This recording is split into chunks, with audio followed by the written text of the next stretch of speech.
The EU Council has adopted the 14th round of sanctions against Russia. They are aimed at tackling the circumvention of existing measures and to further restrict profits from Russia's energy industry. The sanctions bar any EU facility to be involved in the transshipment of Russian liquefied natural gas to any third-party countries.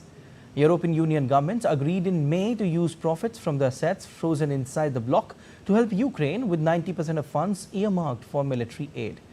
Hungary maintains warmer relations with Moscow than any other EU country. It does not give arms to Ukraine, and Hungarian Prime Minister Viktor Orban has criticized other EU and NATO members for doing so, saying they are fueling the war. EU countries on Monday agreed on a new package of sanctions against Russia. Now, EU's 14th package of sanctions against Russia includes a ban on reloading Russian liquefied natural gas in the EU for further shipment to third countries. It also offers the EU more tools to crack down on circumvention of sanctions, as well as targeting an additional 116 individuals and entities for actions against Ukraine. Ahead of the meeting, EU Foreign Policy Chief Josep Borrell said he would put forward a proposal on how to avoid any member state blocking the use of proceeds from frozen Russian financial funds to support Ukraine. We have these revenues coming from the frozen assets, and we have to look for a way in order to use them, avoiding any kind of blockage. We have a process in order to make this work quickly. The first tranche of money will come next week, or next week in July, yes. The second will come some month later. This money cannot get stopped. It has to be used, and we have a legal procedure in order to avoid any kind of blockage. And DD India's William Denslow has more updates on this. From Josep Borrell, who said that such an agreement was absolutely vital, considering the fact that Vladimir Putin, Russia's president, has just been in North Korea, really in an effort to bolster trade ties, especially the supply of military equipment for Moscow in the ongoing war effort. Borrell says that this shows that Russia is essentially in it for the long haul, and that is why the EU needs to keep investing in Ukraine as this war continues. There are really two prongs. You mentioned the 14th round of sanctions. That's really in a bid to further curtail the purse strings of Moscow going forward, including especially on top of the liquefied natural gas ban as well, to go after about 5 billion euros or so in Russian exports, as well as to target around 27 Russian vessels used for everything such as Russian energy to grain supplies, as well as military equipment as well. As always with these sanctions, the EU says the key, though, is in the implementation. Then there is the flip side of the coin, which is, of course, funding Ukraine. Over $200 billion worth of assets from Russia have been frozen. The key is how to use the funds from that effectively for Kiev. Budapest has been a huge holdout, but Josep Borrell says that because Hungary had abstained from a vote early on the year on the question of using those frozen Russian assets, he says that that is why Hungary isn't entitled to a say at this meeting. That is why he's confident that the EU can go ahead and start using those funds for Kiev. And European Union leaders have expressed concerns over the risk of a wider conflict in West Asia amid fresh threats from Hezbollah. This comes after Hezbollah chief Hassan Nasrallah threatened EU member Cyprus for the first time and other parts of the Mediterranean. Greece has said that it stood by Cyprus amid global threats from terrorist organizations.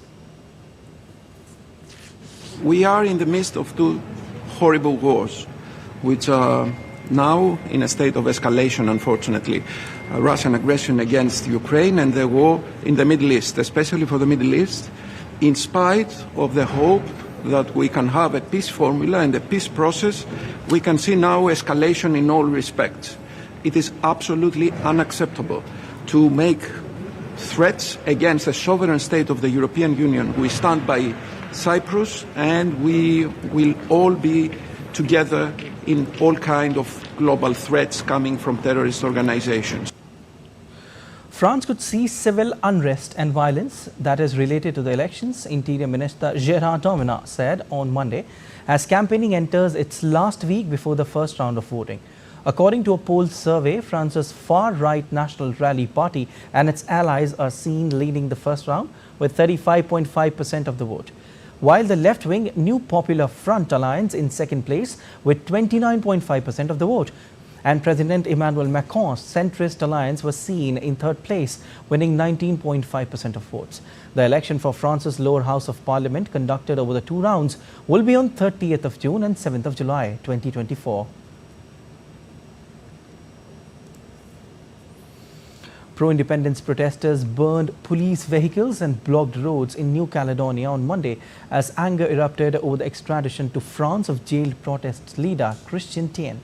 France's High Commission in Nouméa said that protesters set fire to the town in Kuma commune as well as destroyed areas in Pita.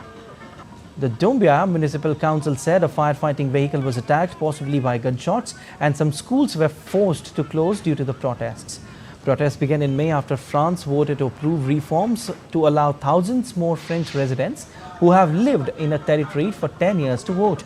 Indigenous Kanaks fear this reform will dilute their vote, while Paris says the measure is needed to improve democracy. Russian President Vladimir Putin has expressed his deepest condolences to the families of victims of the Dagestan attacks. This comes as Russian Anti-Terrorist Committee and Investigative Committee investigated the scene of the attacks. Earlier, Dagestan Governor Sergei Melikov visited the church and house where the Orthodox priest who was killed in the attack used to live. Melikov earlier called the incident a terror attack. The region is also observing 3 days of mourning.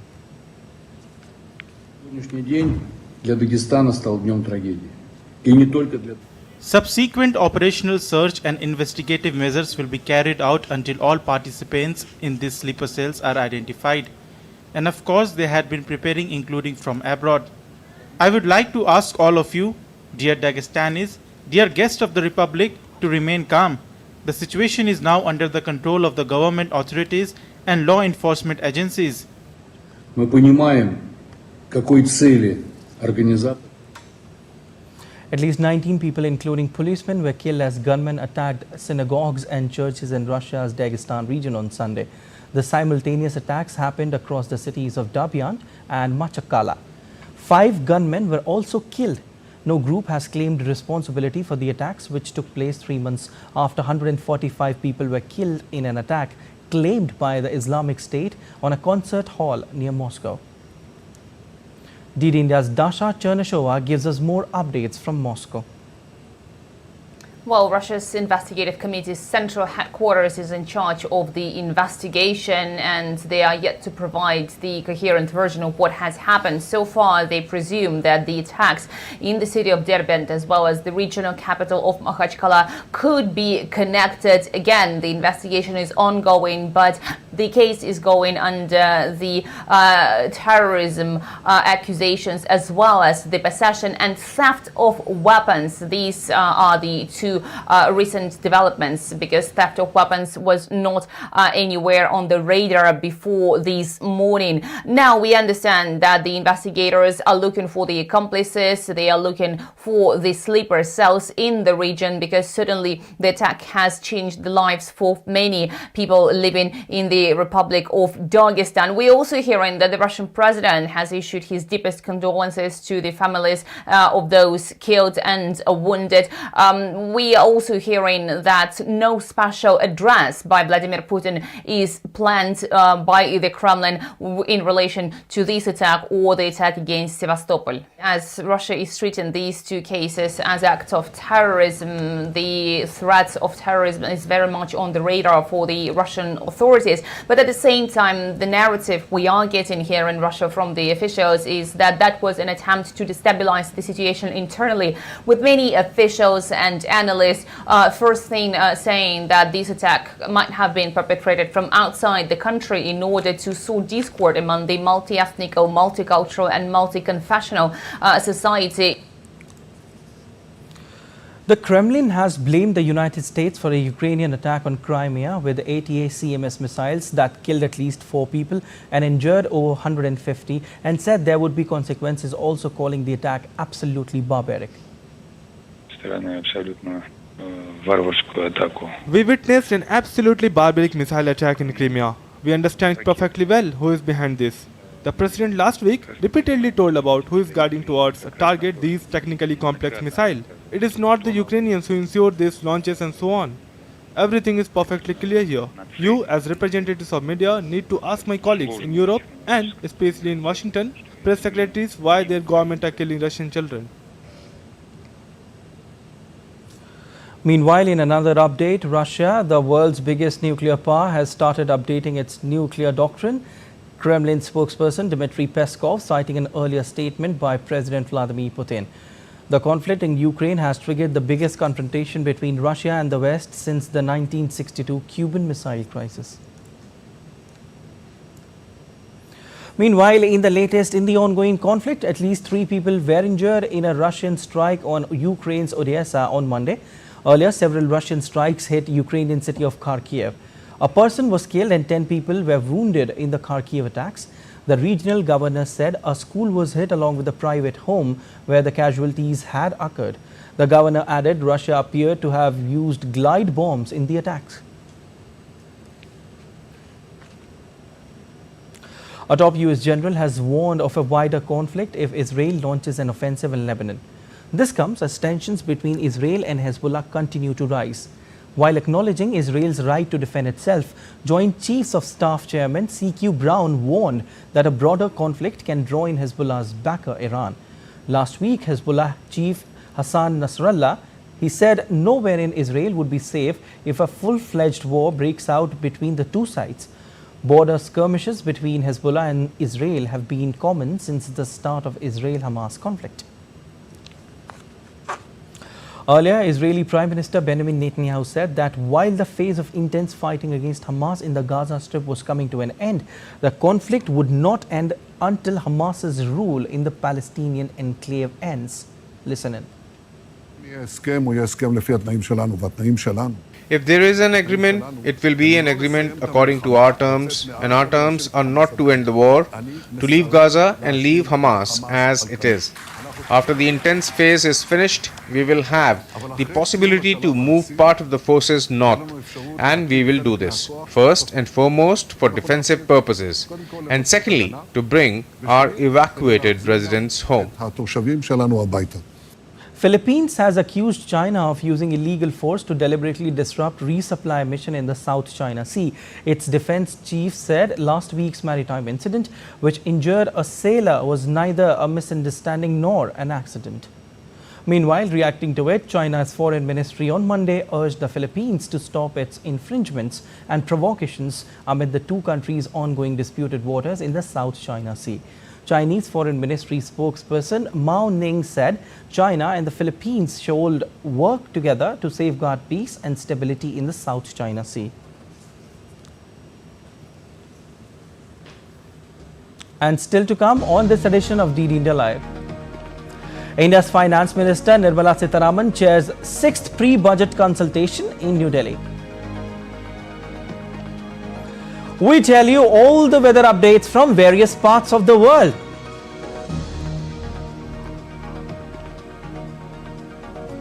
It's India versus Australia in ICC Men's T20 World Cup. We will discuss the match with a correspondent. Stay tuned.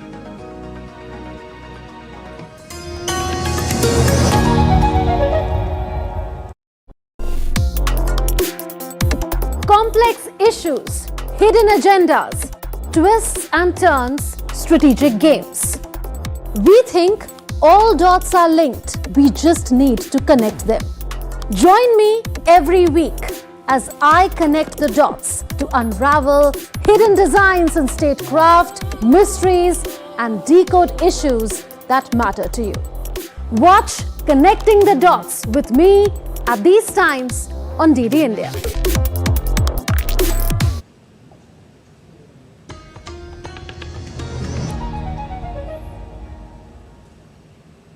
You're watching DD India Live. I am Siddharth Bharadwaj. Now, the first session of India's lower house of parliament after the 2024 general elections began on Monday with observance of silence, marking the solemn occasion of the first sitting of 18th Lok Sabha. Prime Minister Narendra Modi took oath as a member of the 18th Lok Sabha, and this is the third term of PM Modi as a member of Lok Sabha. He retained the Varanasi seat in the general elections, which he's been winning since 2014. As leader of the House, he was the first one to take oath today. Pro Tem Speaker Prasar Bharati administered the oath to Prime Minister Modi. This was followed by the oath of the panel of chairpersons appointed to assist Pro Tem Speaker in running the proceedings of Lok Sabha until the election of the Speaker. BJP MPs Radha Mohan Singh and Fagan Singh Kulaste took oaths as members of the chairperson panel. Union Ministers Amit Shah, Rajnath Singh, Shivraj Singh Chauhan, Nitin Gadkari, Manohar Lal, Piyush Goyal and others took oaths as members of the Lok Sabha.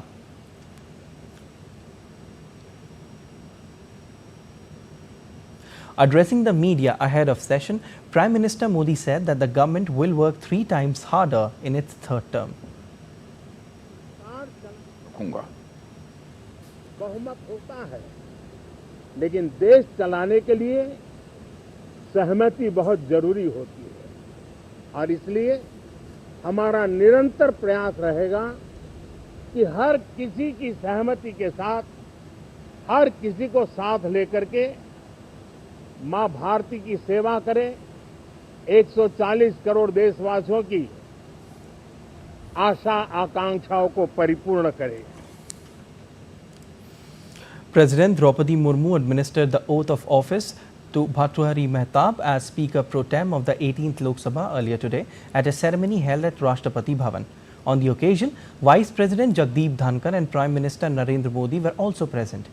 Meanwhile, during the session, the election of the new Lok Sabha Speaker will be held on Wednesday, while President Draupadi Murmu will address the joint sitting of both houses of parliament on Thursday.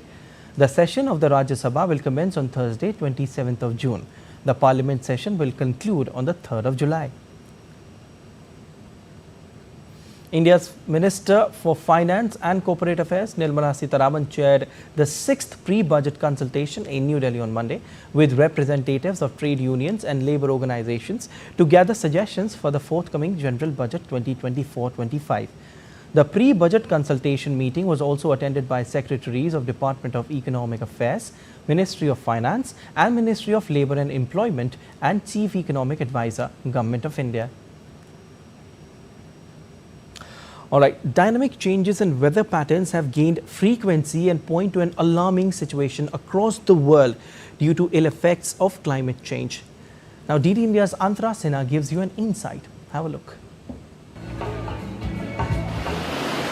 Extreme weather events have upended normal life in vast swathes across the globe. Excessive heat has millions under warnings in the US and Europe, while torrential rainfall has inundated large parts in China and Europe. From the US East Coast to the West Coast, heat wave has caused people to resort to water fountains for respite. And in Europe, the heat wave is breaking all records. Sicilians were seen grabbing their semi-frozen granita, fanning their heat wave-stricken sunburnt bodies as they tackled the worst heat ever. While Romanians have had various code reds issued over the past days and have been advised to avoid outdoor activities. Summer heat has returned to parts of Spain, prompting a heat alert for the south where temperatures reached 39 degrees Celsius. Adding to the challenges, in California, a swift-moving wildfire that began mid-June took a wild turn overnight, affecting over 12,000 acres of land, prompting immediate evacuations. Coming to Asia, China issued a red alert, seeing low temperatures, excessive rainfall and major sandstorms gripping its various regions. While in the southwestern regions, landslides triggered by torrential rains have prompted rescue and evacuations. As parts of US reel under heat, there is a stark contrast in its midwestern state of Iowa, where over 1 million are under flood warnings, with many townships inundated. In Switzerland as well, flash floods clubbed with landslides have affected daily life, causing deaths. Down in East African country Somalia, devastating flash floods transformed streets into waterways. The sudden deluge, residents say, has caused significant damage to properties and infrastructure. India's north, west and parts of south have suffered heat wave, and northeastern state of Assam has been reeling under floods as rivers have swelled up due to incessant rains. Antara Sinha for DD India.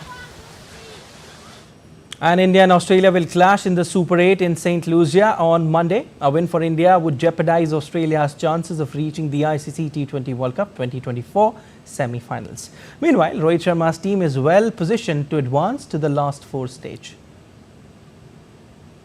India is set to take on Australia in a highly anticipated high-stakes showdown at the Darren Sammy National Cricket Stadium in Cross Islet. Men in Blue would be keen to avenge the loss to the Aussies in the ICC World Cup held in India last year. Australia finds itself in a desperate need of a win after suffering a historic defeat to Afghanistan. Permutations and combination will be worked out by both teams going into this crucial encounter. For India, there is little reason to alter their lineup, which features three spinners. A key focus will be on Rohit Sharma, who has been dismissed 3 times by left-arm fast bowler in this T20 World Cup. Australia will like to exploit this with Mitchell Starc, who could use the windy condition to swing the ball into the right-hander. However, without movement, Rohit could take advantage of the short square boundaries. Australia will rely on Adam Zampa for controlling overs from 7th to 16th.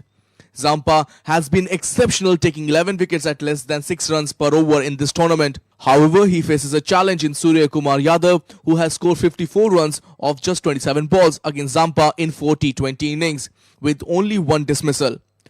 Australia also need to improve its fielding after a poor performance against Afghanistan.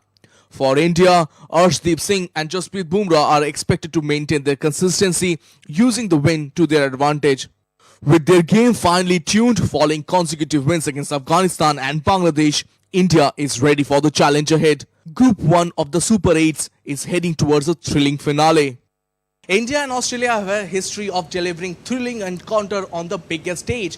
India has had the upper hand, winning 19 out of the 31 matches played against Australia in the T20 international format. This includes a commanding 4-1 series victory at home in the last bilateral series in November-December 2023.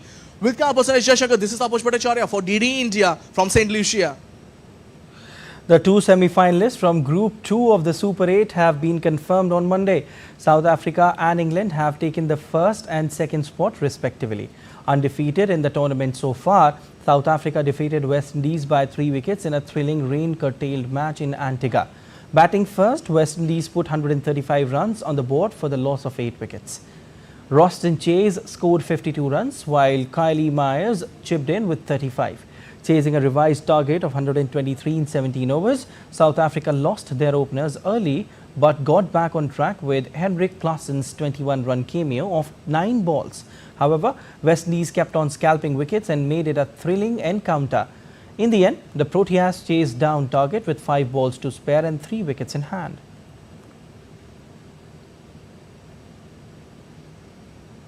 That's all for this edition of DD India Live, but let us know your thoughts on the news of the day. You can connect with us on Facebook, X formerly known as Twitter, and Instagram. We'll be back with more news as it breaks here on DD India. I'm Siddharth Bharadwaj from all of us here in Delhi. Thanks for watching DD India Live, and scan the QR code on your screens to get the app and get the latest updates. That's all for this edition of DD India Live, but like I said, let us know your thoughts on the news of the day. And for those on the go, you can get all the latest news and updates from India and across the world on DD India mobile app. The app is available on both Android and iOS platforms. And you can scan the QR code on the screen to download it now. We will be back with more news as it breaks here on DD India. I'm Siddharth Bharadwaj from all of us here in Delhi. Thanks for watching DD India Live.